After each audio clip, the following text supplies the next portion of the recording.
In this video lesson, you will learn how to count eighth notes within 4/4 time. I also hope to explain the relationship between quarter notes and eighth notes so you have a solid foundation to build upon, especially when we get into more complicated counting. I'm going to assume you already watched the lesson on counting quarter notes, but if you haven't, you can always browse back to that lesson now and then come back here when you're finished. Okay, so eighth notes are subdivisions of quarter notes, and as you might expect, there are 8 of them in a measure of 4/4 time. Take a look at the first measure of the counting eighth notes sheet music, and you'll see a measure of eighth notes. They are very similar to quarter notes, but are connected with a horizontal line at the top of each note stem. This is an important distinction that you should always watch for.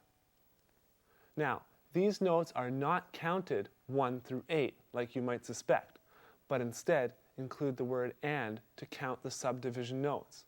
If you look at the count above the eighth notes, you'll see that the quarter note number counts are still present.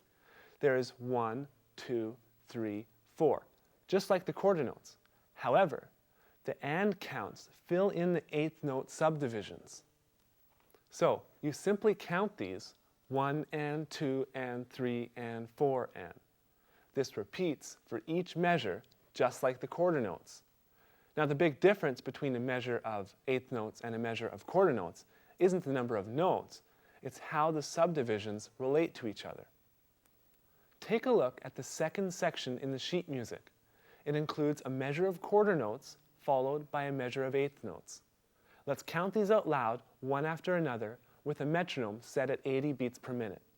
We'll read all the way through the row twice.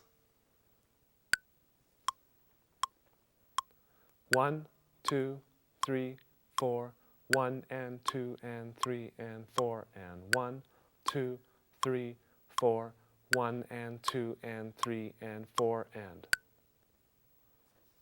Notice how the only difference in the second measure is the "and" counts of the eighth notes. They just double the number of notes being counted. The quarter notes are steady with the metronome the entire time. Okay, in the third example, I've combined quarter notes and eighth notes using a variety of drum set voices. Keep in mind, the symbols aren't what is important here. We are focusing on how to count the notes, not how to play them on the drum set. We're just using random drum set voices here so you can get used to reading things that aren't as clean as the first few lines on this page. Let's count through these 4 measures with the metronome set at 80 beats per minute. 1, 2, 3 and 4 and 1, 2, 3, 4 and 1 and 2 and 3 and 4, 1 and 2 and 3, 4 and 1, 2, 3 and 4 and 1, 2, 3, 4 and 1 and 2 and 3 and 4, 1 and 2 and 3, 4 and 1. Okay, so you can see how the quarter notes and eighth notes come together. The quarter notes hold a steady pulse and the eighth notes bring in the subdivisions to double the speed at which you play certain parts of the music. It's important that you understand this relationship and how the notes are always relative to each other. Let's change the metronome speed from 80 beats per minute to 100 beats per minute so you can see what I mean.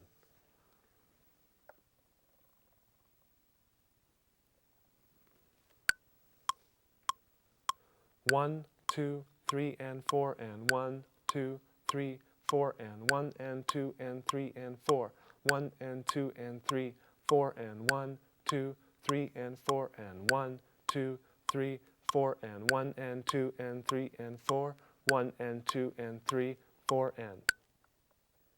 What happened there? Well, we just sped up our counting of the quarter notes and the eighth note subdivisions had to match up at the same pace. If all this makes sense to you, you're ready to move on to the next lesson. If you're having any trouble, you can rewatch the quarter notes video and then rewatch this lesson.